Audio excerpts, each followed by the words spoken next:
Assalamualaikum warahmatullahi wabarakatuh. Bertemu kembali pada perkuliahan online di kesempatan kali ini untuk mata kuliah Patient Safety pada penata anestesi. Pada kesempatan kali ini kita akan membahas skill lab tentang personal hygiene. Jadi nanti akan saya perlihatkan video terkait dengan personal hygiene.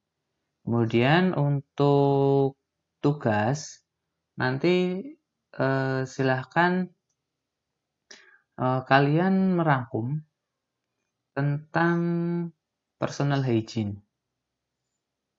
Ya, jadi tugasnya cuma itu saja, silahkan merangkum tentang personal hygiene. Dan nanti silahkan di-upload di forum dan di kantung tugas untuk dikumpulkan.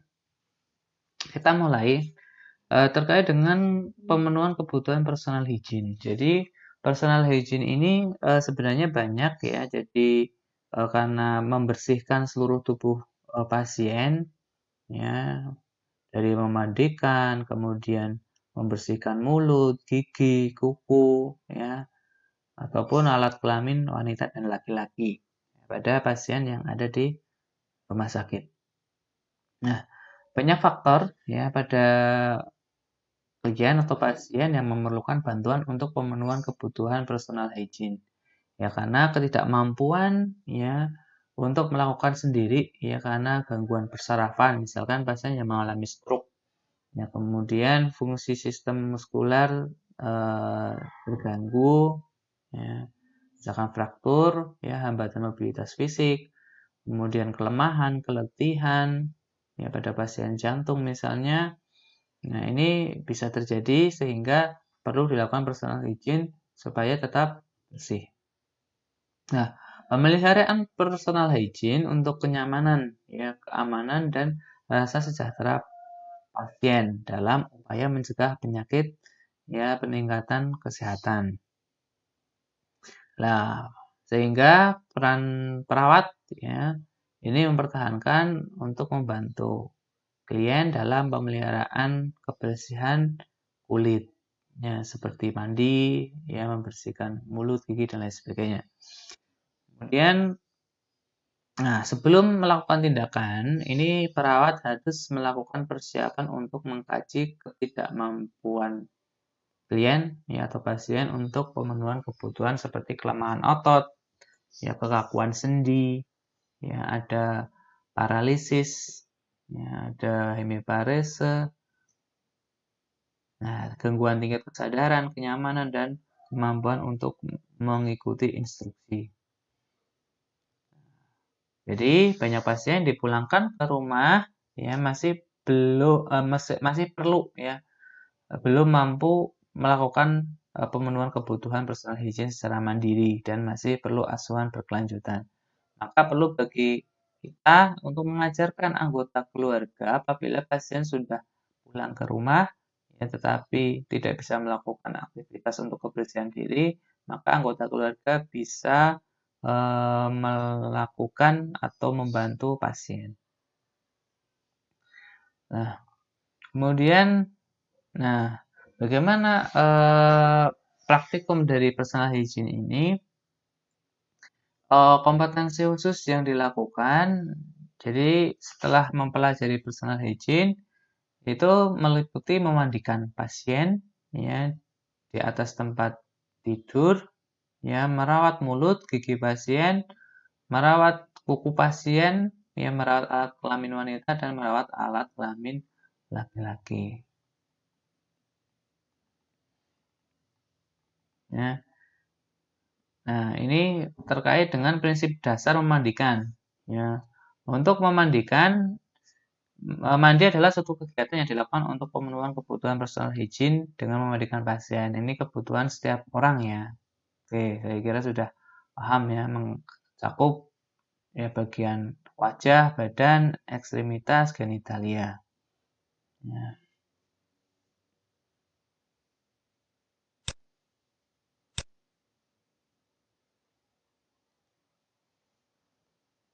Sedangkan untuk perawatan mulut pasien ini tujuannya untuk memelihara mukosa dan menghindari atau meminimalisir pertumbuhan bakteri.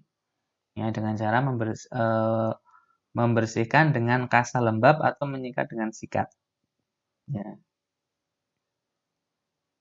Kemudian untuk perawatan gigi pasien ini untuk memelihara gigi dan mencegah infeksi. Nah, tujuan menyikat gigi untuk memenuhi personal hygiene dengan membersihkan gigi pasien. Ini dengan menyikat dengan sikat ya. Kemudian tindakan ini dilakukan pada pasien yang mengalami gangguan mobilisasi atau imobilisasi dan masalah pada gigi. Nah, ini untuk membersihkan kotoran berupa sisa makanan yang menghilangkan bau dan merangsang peredaran darah mukosa mulut.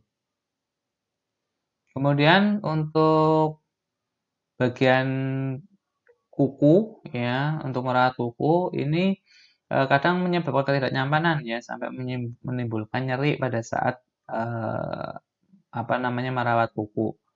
Nah, dan apabila dibiarkan juga nanti bisa menimbulkan rasa nyeri. Makanya ketika akan membersihkan atau merawat kuku juga harus secara hati-hati ya. Dan kalau tidak dirawat, nah ini bisa menjadi sumber pertumbuhan kuman dan bakteri.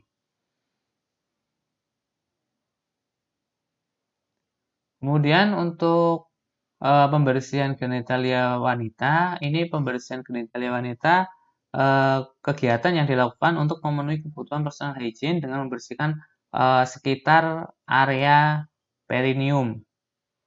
Nah, ini kebutuhan setiap perempuan ya yang harus dipenuhi dan biasanya juga sama pada pasien yang mengalami gangguan mobilitas ya atau imobilitas fisik. Nah, ini untuk menghilangkan kotoran, lendir, ya darah, ya bau dan lain sebagainya. Begitupun juga dengan genitalia pada pria, ini juga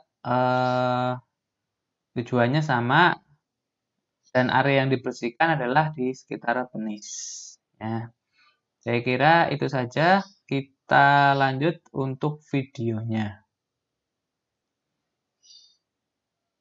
Nah, untuk video nanti akan saya berikan link ya di Skalsa untuk video ini ya Hygiene Fundamentals of Nursing. Ini nanti saya berikan contoh videonya walaupun nanti tetap saya berikan SOP ya, saya sertakan SOP yang mungkin berbeda ya karena SOP yang ada di luar negeri mungkin berbeda dengan SOP yang ada di Indonesia. Jadi mungkin tidak terlalu sama ya antara SOP yang ada di yang saya bagikan dengan video yang saya bagikan. Ya, nanti ini ya untuk videonya ya. Nanti saya sertakan linknya. Ya, saya rasa itu saja untuk tugasnya nanti di dirangkum ya merangkum terkait dengan personal hygiene. Tetapi untuk SOP-nya tidak usah ditulis kembali, hanya merangkum ya sekilas tentang personal hygiene yang sudah saya jelaskan tadi. Saya kira itu saja, semoga bermanfaat. Saya akhiri, wassalamualaikum warahmatullahi wabarakatuh.